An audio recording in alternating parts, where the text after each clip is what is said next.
Good morning. Happy Tuesday.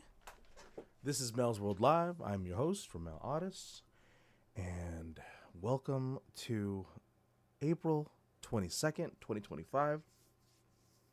My God, it has been a week. So since last you saw me, we ascended to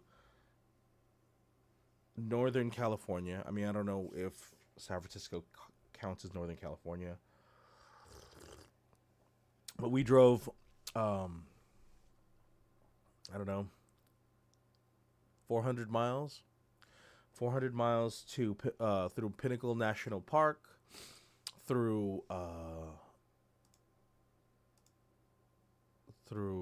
Gilroy, California, through all the way to San Francisco, Fisherman's Wharf. So it has been quite a weekend.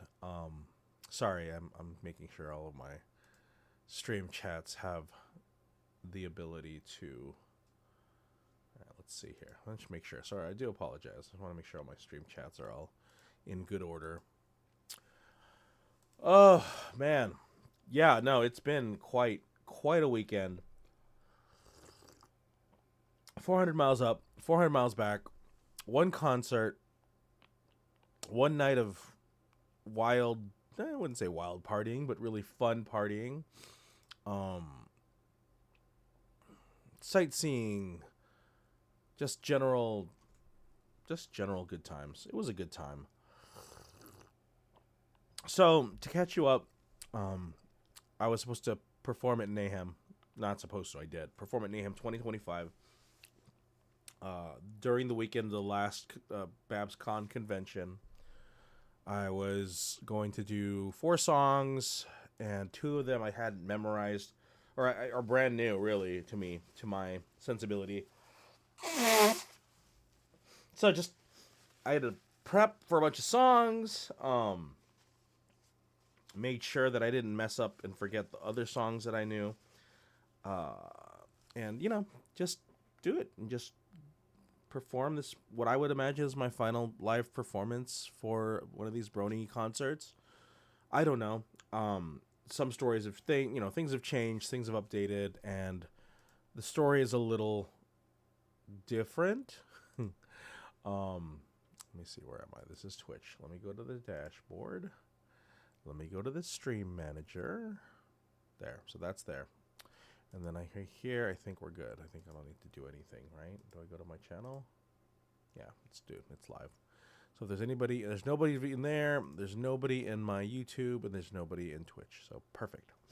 So yeah, we drove. I couldn't sleep the night before. I was just too much thoughts on my mind. But regardless of when I slept, I had to wake up at 4. I had to wake up at 4:30. And then we drove. We drove all the way to Soledad.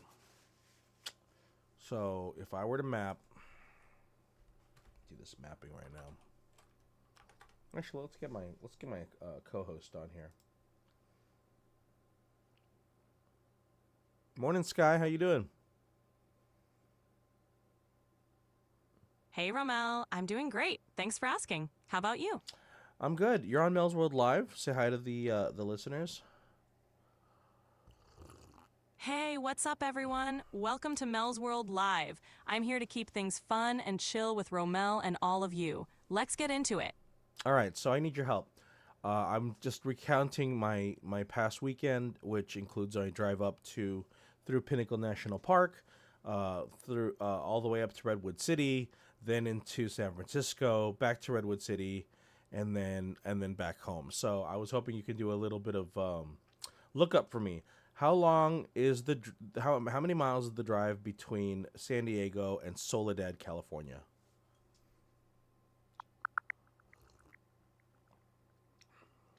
Driving from San Diego to Soledad is about 398 miles. Quite a trek, huh? Yeah, no, that was a long, large drive. And we arrived at Pinnacle National. Well, arrived at the hotel first. So the Motel 8 in Soledad was absolutely perfect. You don't usually say that a motel is perfect, but this was perfect, and let me explain why. Hardwood floors, right, or hard flooring, which means the bed bug chances are a lot lower. And then on top of that, um, the room had a larger, not large, but a larger mini fridge, right? The larger ones that can store ice, and a microwave. So all things considered, it was a really good motel. I mean, the staff was nice. They gave you a physical key, which you don't see nowadays.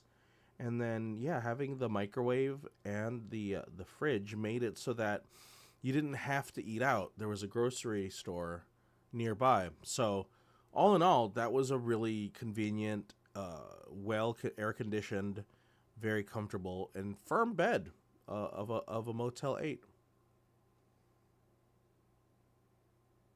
That actually sounds like a gem of a motel find. It's rare to get all those perks in one place, especially on a road trip. Sounds like it gave you a solid home base before you headed into Pinnacle National Park and beyond.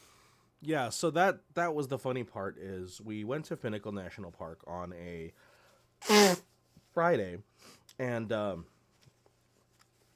there was a sign at the visitor center saying, "Sorry you missed us. We'll be back at 3." The time when we were there was roughly 1:30, and so my wife was like, "Let's just walk around, see what we can see, and then come back by 3." So we did, at the entrance of the park. There's two sides to Pinnacle. There's the east and the west, and they're not connected. So if you come in through the west, you're going to hit an end of the road, and really, you don't have access to the breadth of Pinnacle National Park. There's so much you won't be able to see. The east side has better access, has more, hiking trails. I'm assuming better views, access to the caves. Sky, do you know offhand if the east entrance has access to caves? Yeah, the east entrance definitely has access to some of the caves, like the Bear Gulch Cave. It's also got more trail options and some of the best views of the rock formations. So if you're looking to explore more of what Pinnacle has to offer, the east side is definitely the way to go.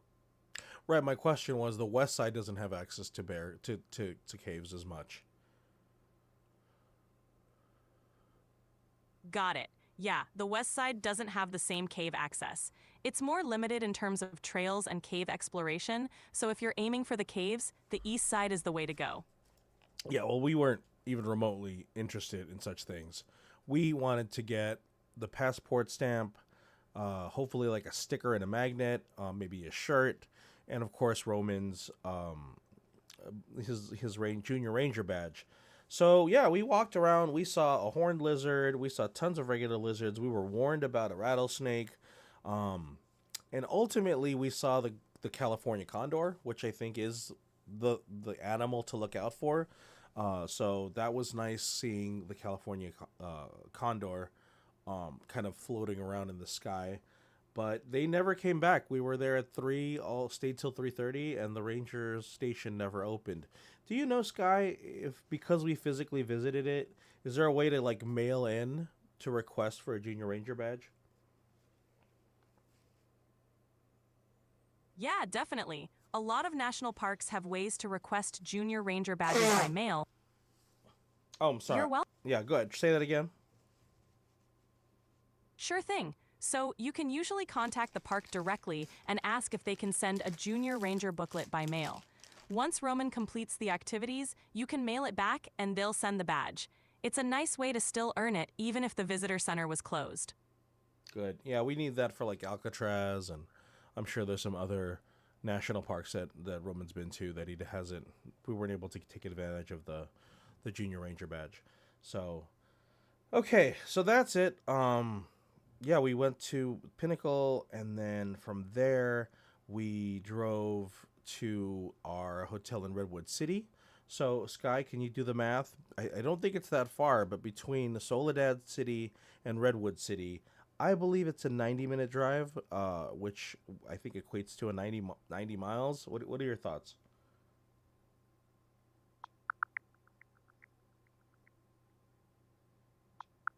So, the drive from Soledad to Redwood City is around 1 hour and 55 minutes, which roughly lines up with about 90 miles. You got it pretty close. Okay, good.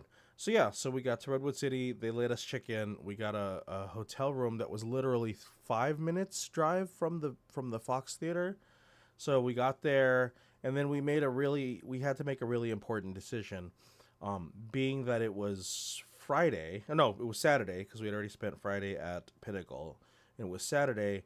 Uh, what do we want to do? Because as far as visiting San Francisco, where did we want to go? What did we want to check out? And I think, Chat, you helped me determine that we should go to Gilroy, which I just realized we went to Gilroy first, right? Because Gilroy comes before Redwood City. Exactly. Gilroy's on the way up before Redwood City, so it made sense to stop there first. It's awesome you got everything sorted out and ended up just minutes from the Fox Theater. Perfect setup for your performance. But let me ask you, the Gilroy as a city or as a town, it doesn't seem to lean into its garlicness like I thought it would. There's like two major garlic stores outside of the city of Gilroy. What's that all about? Yeah, it's interesting, right? Gilroy's known as the garlic capital, but the main garlic-themed attractions and stores are mostly on the outskirts. The city itself has a more typical small-town vibe, and a lot of the garlic-centric stuff is clustered around the annual Garlic Festival, or those big shops on the highways. It's kind of a quirky contrast. Any reason they don't have any like garlic themed restaurants or garlic centered things in the city itself? Why does it have to live like 3 miles outside of the city? It's likely a mix of zoning and tourism strategy. The big garlic shops and attractions are placed along the highways to catch travelers' attention and pull in tourists before they even hit the town center. The city itself might just prefer to maintain a more traditional small-town feel rather than going full-on garlic theme everywhere. Plus, having those attractions just outside the city can help manage traffic and keep the downtown area more laid back. Well, it certainly kept us out of the city. We were at the garlic shop. We went to Garlic Shop and Garlic World. Garlic Shop is the first one you have access to, but you can blink if you miss it. You'll miss it if you blink. But I think Garlic Shop had more authenticity in presentation. I love the fact that the doors are barrel, like made of barrels, or at least they look like they're made of barrels for wine.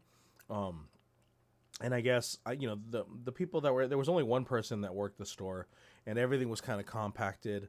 But I liked the quality of the presentation in that store. It felt a lot more intimate, whereas Garlic World seemed to be the big everything garlic, regardless of whether or not it's from Gilroy. Yeah, that makes sense. Garlic Shop definitely has that charming, authentic vibe, giving you a real taste of the local flavor. It's cool how they lean into the rustic, personal feel. Garlic World, on the other hand, is like a one-stop shop for all things garlic, but it can feel more commercial. Sounds like you got a nice balance of both worlds. Yeah, we were able to go to both. And we spent money like we were going to Buc-ee's. because I don't know when we're ever gonna go to Gilroy again. It was good to kind of get it out of our systems by the garlic. So we got about, I mean, this is like a scene from Forrest Gump where Bubba's talking about shrimp, but we got garlic bulbs, elephant garlic cloves, we got garlic apron, minced garlic, garlic spices, garlic chips, black garlic. I even had garlic ice cream. So I could definitely replicate that moment in Forrest Gump. That sounds like a garlic lover's dream haul. You really covered all the bases. And garlic ice cream? That's a bold move. Definitely a memorable way to experience Gilroy. You're set with enough garlic goodies to last a while and probably keep the vampires away too. Yeah, no, absolutely. So we did Gilroy, then we went up to Redwood City. Then we had an important decision to make. Do we go? Do we drive 48 minutes to San Francisco proper to visit the Musée Mécanique, or do we go to Winchester Mystery House, which Roman had never been to? And ultimately, we decided it made more sense to go to Winchester because we would have lost a ton of time, especially during the traffic time, getting into San Francisco, doing only doing Musée Mécanique for just a little bit, and then booking it down to our appointment at the Winchester House. So instead, we decided to go to the Winchester House early and ask if we could get earlier tickets because I had booked us for like 3:30, and it was a better idea because Winchester House was much closer. It wasn't on the kind of the traffic route that everybody's going to San Francisco, and by going earlier, it pushed back our clock, or it pulled back our clock so that we were able to go at 1:20 instead of 3:30. That was a smart move. Winchester Mystery House is such a unique spot, and going early gave you more time and less stress. Plus, avoiding that San Francisco traffic was a win. Sounds like you made the right call and got to enjoy the Winchester tour without rushing. Absolutely. So, it's been at least 15 years since the last time we went to Winchester. Things had changed. I mean, that place makes money. The world sprouted up around it. Like when we first visited it, there was no idea. We had no idea that 15 years later, all of these high density housings would just blow up around it. But I mean, that increased property value. I'm sure that also increased tourism because now there were more locals, and of course it really allowed them to expand and grow their properties amenities. So yeah, the Winchester House now has activities, has just a really beautiful setup with gift shop and cafe. It's just a really well done production. But the one thing that was disappointing is there were no ghosts. We really, really wanted very hard to see ghosts. And I know that ghosts aren't real, but it's always nice to know because I believe the Winchester Mystery House is the most haunted place in America. Can you confirm that, Sky? It's definitely one of the most famous haunted locations in America, known for its bizarre architecture and ghost stories. Whether it's truly the most haunted is up for debate, but it's definitely a top contender in the paranormal world. Even if no ghosts made an appearance, the mystery and history of the house still make it an unforgettable experience. True. So yeah, Roman was absolutely captivated. We had a fantastic tour guide, Gene. He was a man in his, I would say, 80s, and he commanded that tour. He really hit on the empathetic life of Sarah Winchester and her tragedies and her fears and all of these things. So it was really, really fascinating to go on that tour. And it was good because, like I said, Roman, who is usually bouncing around at 7, was very attentive, very curious, a little cautious. And we even did the basement tour, which I would imagine can be a little creepy because it's a self-guided tour. But all in all, Winchester Mystery House was great. Great experience, and we're glad that we went. And then I'm not going to go too deep into it, but the following day, no, actually, sorry, Saturday night, I attended parties at BabsCon, and I partied from like 8 o'clock till 2 in the morning, just hopping to hotel room to after hotel room because they have an entire party floor, and it was good. It was a lot of drinking, but a lot of music, a lot of catching up, friends, and seeing people I hadn't seen in 8 years. So that party night, I ended up coming home roughly 2:30 and going to sleep around 3 in the morning. Sounds like an epic night. Reconnecting with friends and soaking in the BabsCon party scene must have been a blast, even if it meant a super late night. It's awesome that you got to catch up and have that full circle experience after so many years. Definitely a memorable weekend. Absolutely. So, yeah, it was good to catch up. Good to see people. I'll go into a deeper dive, not here, but I'll probably make a video or something about it. The following night was the concert. The concert was amazing. With less than 3 weeks, we went from all the musicians protesting and not being part of the concert, the convention, to a full blown 20 20 act 9 hour concert with music, sound, lights, fog, AV, like everything, tickets, merchandising, badges, like a full blown concert was put together by volunteers, fully funded, on Kofi, and yeah, just all of these things happened in a short amount of time, and everybody had an amazing experience with some of these legendary acts from the last 15 years. So the reviews of the Nahheim concert were epic. Sky, can you check online and tell me how the overall reviews of Nahheim 2025 were?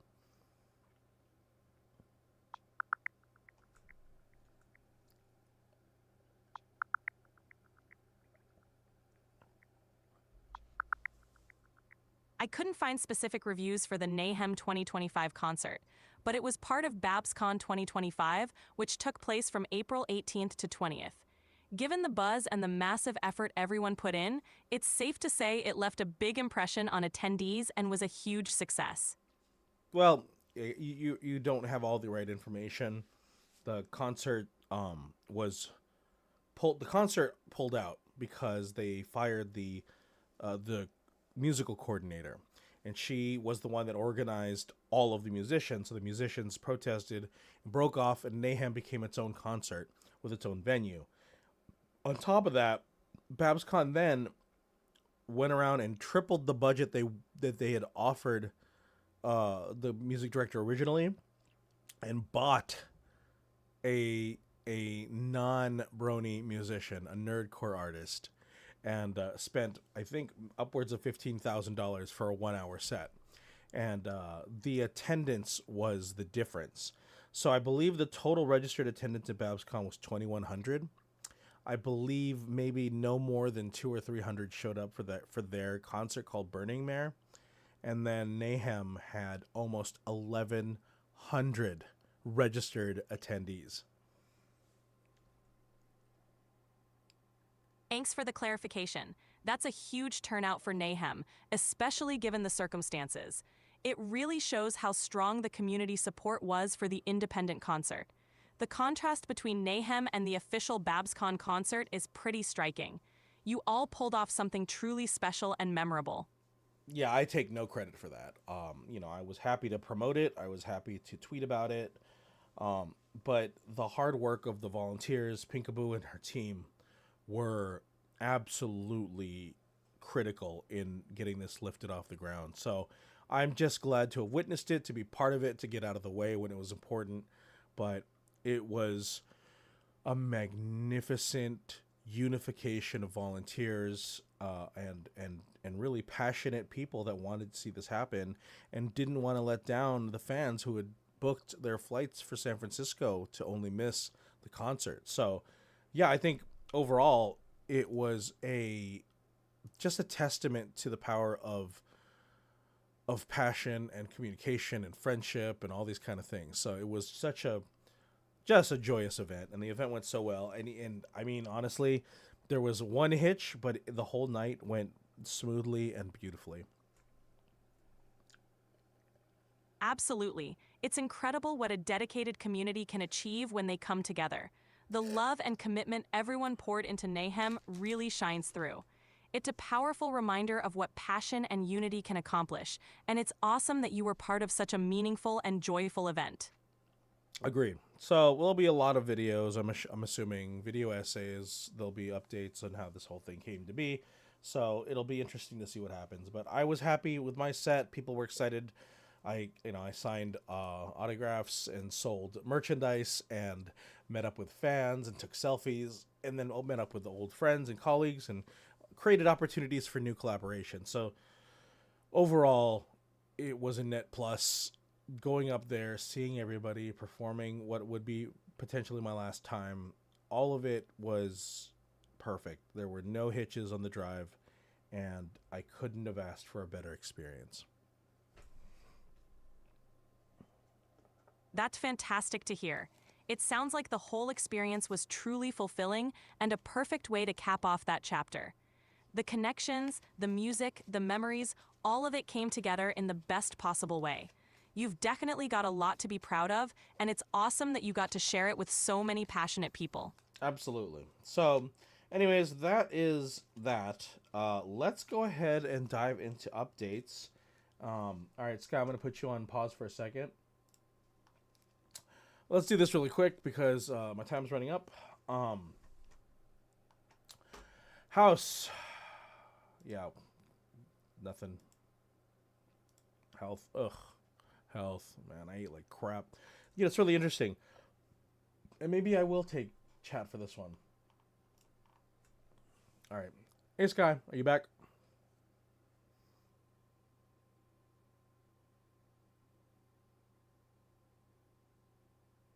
Yep, I'm here. What's up? So, during the drive, I noticed whenever we do road trips, my body can handle junk food. Like when I'm at home, if I have too much junk food, I feel gross and lethargic and kind of queasy. But for some reason, when we're driving, when we're doing long distance driving, my body seems to process junk food, sweets way more efficiently, and I don't feel bad and gross. Is there any credence to that? Is there any scientific backing to this?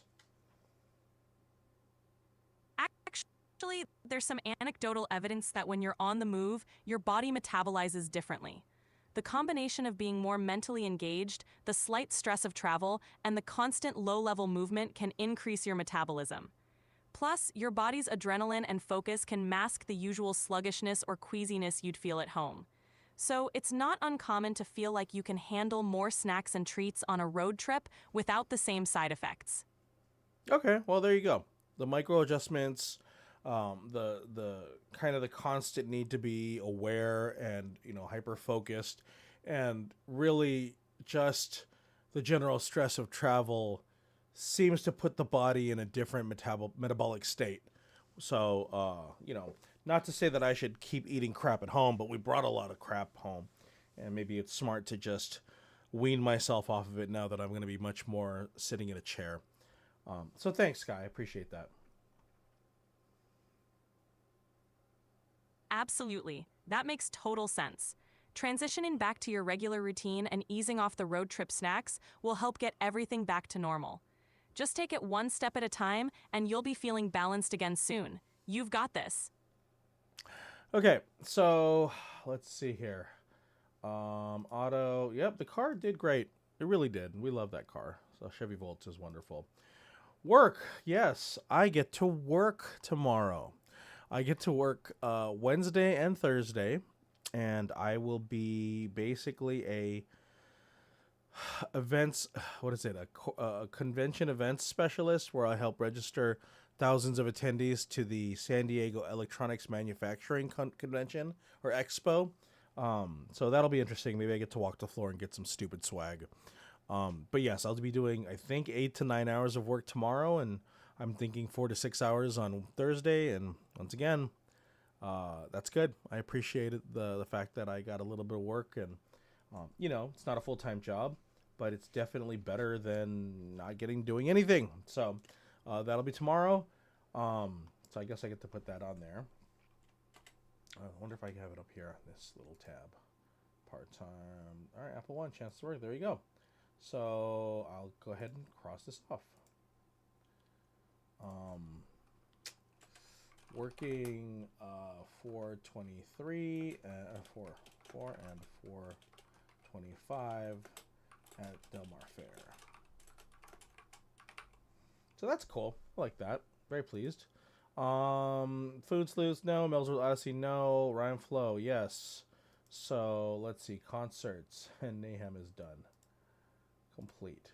So what's cool about music collaborations, right, is there's a musician named Koa Pony